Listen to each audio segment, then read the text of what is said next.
Hi everybody, welcome to Christian Homestead. My name is Jared. I sure hope you got to see this last night. I know that a lot of you did because you sent me your pictures, and we're going to look at some of those right now. But if you missed it, it seems like you're going to have another chance tonight, and it may be even stronger than it was last night. So here's a picture I took at the temple lot. I did a live stream. I made a video this morning talking about this.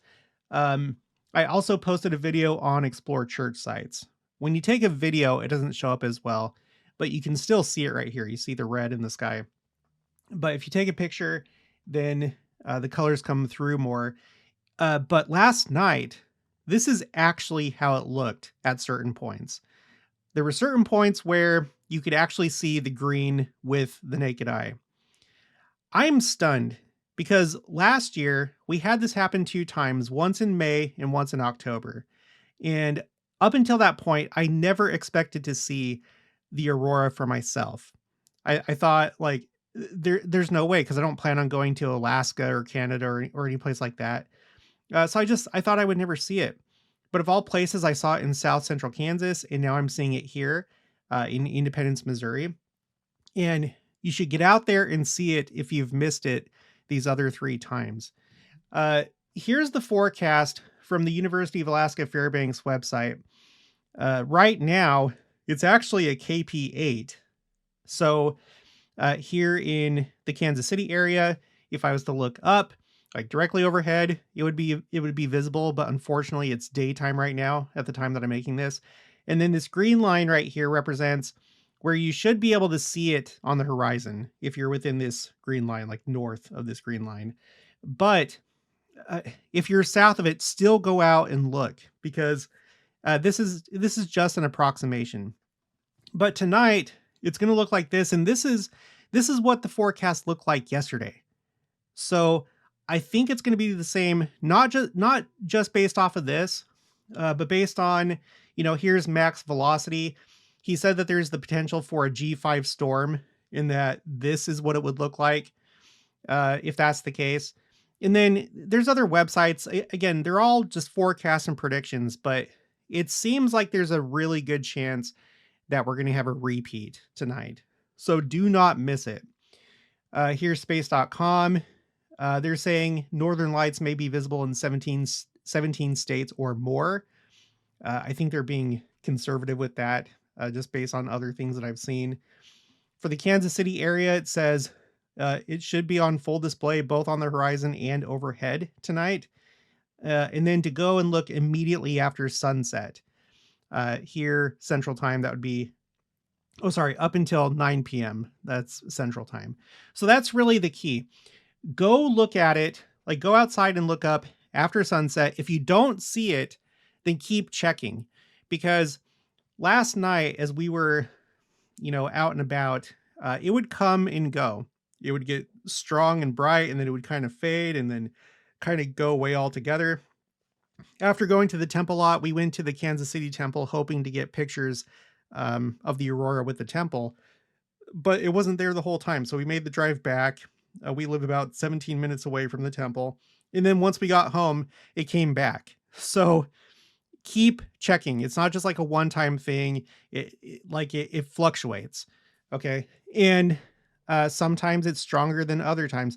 When we were living in Kansas, it was going on for quite a while, but it wasn't until after midnight for that event. I'm not saying it's the same thing here, but with that event, we had to wait until after midnight, like midnight, 1 o'clock, and then it became visible to the naked eye. So if it's not visible to the naked eye, if you don't see anything, take a picture with your camera, set it to long exposure or night mode, and then it should show up if it's there. So it may look to you just kind of like, clouds, like when there's like a mist or there's clouds over a city at nighttime and the clouds are kind of lit up. That is kind of what it looks like sometimes when it's not like obviously visible to the naked eye. You can't make out colors. It just kind of looks like a mist or clouds or something like that. So use your phone and then keep checking.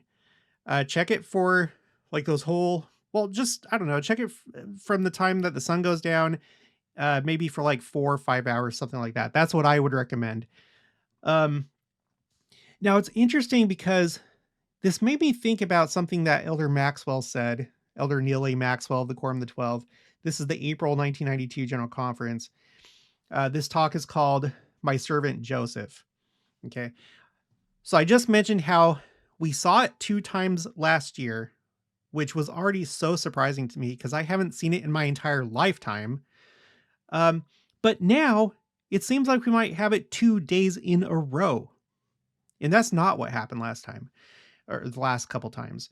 At least not where I was at. So look at this. He says, "Now, my brethren, these are your days in the history of the church. Mark well what kind of days they will be. Days when, with special visibility, the Lord will make bare his holy arm in the eyes of all the nations. God will also hasten his work. He will also shorten the last days for the elect's sake. Hence, there will be a compression of events." I feel like that's what we're seeing right now, is a compression of events. Let's go to, let's see. By the way, I have a bunch of other compression of events quotes on my spreadsheet called Quotes A through Z. This is currently row 111. Okay, there has been a lot of stuff happening within the last couple months. Let's just do a quick review. Let's go from President Nelson's birthday until present. President Nelson's birthday. On that same day, Israel struck Qatar, which seems like that led to the ceasefire, potentially the end of the war with Hamas and the release of the remaining hostages that were living hostages. Same day, first shots fired by a NATO member during the Ukraine war as Poland shot down Russian drones. That was a scary escalation. The next day, we had this event that took place of all places, at Utah Valley University, politically motivated. Another escalation in this, civil war throughout the world of social values and politics. Same day, there was an unusually deep earthquake that originated from Earth's mantle near Vernal, Utah. The same day as this and the day after President Nelson's birthday. 3 days later, unusual tornado in southeastern Utah destroys multiple homes. My whole life, maybe it's happened, but I'm not aware of any tornadoes that have destroyed homes in Utah. But this one did. Okay, and then President Nelson passed away. That took me by surprise. I felt like he still had a long time to go. But he passes away 7 days before General Conference. The next day we have this thing that happened in Michigan. And then on October 1st, that started the record-breaking government shutdown. And I actually haven't checked on it today, so I think it's still ongoing because now it has to go to the House, but I haven't checked on it. But either way, it's been a record-breaking government shutdown. We had a 100-year storm in Utah during General Conference, which caused flooding in Salt Lake City. Okay, here's the ceasefire between Israel and Hamas. Hostages released. President Oaks becomes president of the church. I'm going to skip some of the details here.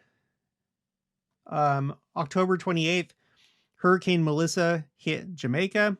I have to go back and check if this number has risen, but at the time that I added this on here, 60 dead. And this was the strongest hurricane to make landfall in the Atlantic on record. So in that sense, it was a record-breaking hurricane. And then this is the day, November 5th, that it officially became the longest government shutdown in U.S. history. And now we have this Aurora, which seems like you're going to be able to see it 2 days in a row. It was definitely visible yesterday on Veterans Day. But this is a lot of stuff for just a couple months. For my timeline that I'm trying to really stay on top of, this is a lot of stuff. It feels like a compression of events. So there's more stuff. You can go to Stephen Burns. He was pointing out some really interesting things about what just happened. Some really rare events that accompanied this Aurora and geomagnetic storm, but I can't explain it because I'm not a scientist, but he shows this graphic. I can't even remember what he was talking about, but it's as dramatic as it looks on here. It's as dramatic as it looks. So you might want to go watch him. Okay. So my friend Cabria, who lives in Arizona, she was able to see the aurora and she texted me this picture, which I emailed to myself. So this was seen as far south as Arizona. It was actually seen as far south as Florida, according to this NPR report. But we have Cabria that sent this. By the way, she is the one that recently started a YouTube channel. She's going to be shifting even more toward Second Coming content. Her channel is called Will You Walk with Jesus? But she's been watching my channel for a long time. She's really into the Second Coming. Her most recent video was about the Second Coming, so make sure to subscribe to Cabria. We got this.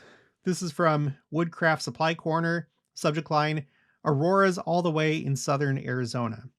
Southern Arizona, you guys. Hey, Jared, just thought I would share. We're getting auroras all the way down here in southern Arizona. I live in a border town. So as far south in Arizona as you can get before you hit Mexico. They were projecting that quite a few states were going to get them, but we weren't in that projection. However, tonight I got curious as I was waiting for the meteor shower to start and took some pictures, and it turns out we got them too, all the way down here, which means that maybe the whole United States is getting them tonight. Do you have them there? Have a great night, Jessica. So let's take a look at her pictures. This is on the border with Mexico. And like I said, from what I've read and seen, it seems like tonight's is going to be stronger. It already is stronger like right now as we speak. It's a KP8. Last night it was a KP7, but for 6 to 9 p.m. my time, so just after it gets dark, it's also going to be a KP7, and it seems like it's going to be stronger. Okay. We got this from Rod Turple, Northern Lights in Texas. We have this from Spencer Harris, Northern Lights in Missouri. Yeah, at one point, this is what it looked like when I first went outside. There was just like this kind of circular blob of red. This was around like 8 o'clock, maybe 8:30 Central Time. I started getting texts from Caitlin, and we went outside, and I was shocked to see that it was visible. It was like still relatively light outside. So when I saw it with the naked eye like that, I was like, oh my gosh, something is happening right now. He says, hey, Jared, I know you're just up the street from me in Independence. I'm in Lee's Summit. Here's my photo of the Northern Lights tonight. I don't know about you, but for me, when I was outside, it was really subtle. I recently upgraded to the new iPhone 17 Pro Max. Yes, and so I figured I'd try and take a picture to see if I could get it any better. And boy, did the colors really show through in the camera better than my own eyes. If you want, you're more than welcome to use this image with credit on one of your videos in the event you decide to talk about the Northern Lights showing up in Missouri again. We've lived here for 6 years, and when the Northern Lights started showing up last year, that's the first time I've ever seen that. So yeah, again, like I said earlier in the video, keep checking, because there's going to be times where it's brighter and times when it's barely visible and you can only see it with the camera. But when we stepped outside, this is basically what it looked like. And then once we got to the temple lot, it started expanding, like it became wider and just larger in the sky. So keep checking. Thank you, Spencer. Thank you, Spencer. Thank you, Rod, and Woodcraft Supply Corner in Cabria. But we have a few more. We got this one from Andrew Hendricks. Subject line, Aurora over Logan, Utah Temple, November 11th, 2025, Veterans Day. Jared, first off, happy Veterans Day. Thank you for your service. Oh, thank you. And thank you for your service, anybody who's a veteran that's watching this. I want to share some photos with you from the Aurora event today. It's really hard to get a photo with my phone or with my potato of a phone, and with how bright the lights are at the Logan, Utah temple. But these were the best I got. Some great greens and reds and lens flare from my phone, plus some of the field near my house. Enjoy. So yeah, we got some, you can, let's see, probably the one you can, well, I don't know. This right here is probably lens flare, but you can see the green in the background and the red. And you can see the red even better in this one right here. I'll reach out to you guys that took pictures of auroras with temples, in case you'd like to share or have me share on my Facebook page. This one is from Lisa England, Aurora at Syracuse Temple in Utah.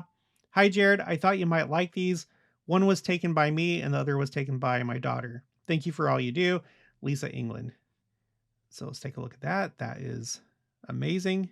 Man, that is really red. That's a lot of red in the sky above the temple. And then we got this one. So yeah, you guys let me know if I can add that to my Facebook album called Temple Photos. I'm trying to collect amazing photos of temples with these, signs in the heavens, essentially, or any other special event. All these are signs in the heavens, I would say, with the exception of we have this one from earlier this year, the California fires in Los Angeles. This is the Los Angeles temple. And then I have this one just because it's a really amazing picture of a sunset with the Nauvoo temple.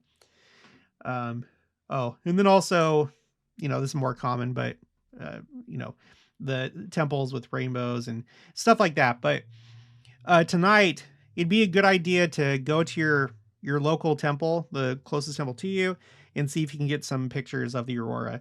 It would be especially amazing if you were able to get one from a temple in Arizona, Texas, Southern California. That would make it even more amazing. So see if you can get that. And then if you'd like, send it my way and I'll share it on Facebook. Okay. Draper Northern Lights from Dekine. So this is what it looked like in Draper, Utah. Northern Lights in Leeds, Utah from the historic Silver Reef site. I want to share, this is from Spencer Kelly. I wanted to share the pictures I took last night here in Leeds, Utah, north of St. George area. I decided to drive to the Silver Reef area here in Leeds to see the Northern Lights. I was able to see them as I was there. So let's take a look at this. This kind of looks similar to Cabria's picture where it's just like a bunch of like deep red. Let's go back to her picture really quick. It looks apocalyptic, really. But let's go back to Spencer's. Okay, thank you, Spencer. This is Dustin Letts, Colorado. Borealis continued. Hey, Jared, tried sending these from my Yahoo email, but the file size was too large. Cheers. So they saw it over there in Colorado. And with this, you get some purples and greens. There's some reds and pinks and reds, pinks, and purple. Reds, pinks, and purples. And then got this one from Dustin Letts, Aurora Borealis, Colorado. So don't miss this opportunity. And thank you everybody for sending these pictures. So don't miss the opportunity to see it tonight. See if you can get it from a special location, ideally a temple, especially if you're in the southern states. But I do feel like there's a compression of events. I feel like these are signs in the heavens and that we should pay attention to this. All right, that's going to be for this one. I'll talk to you guys later.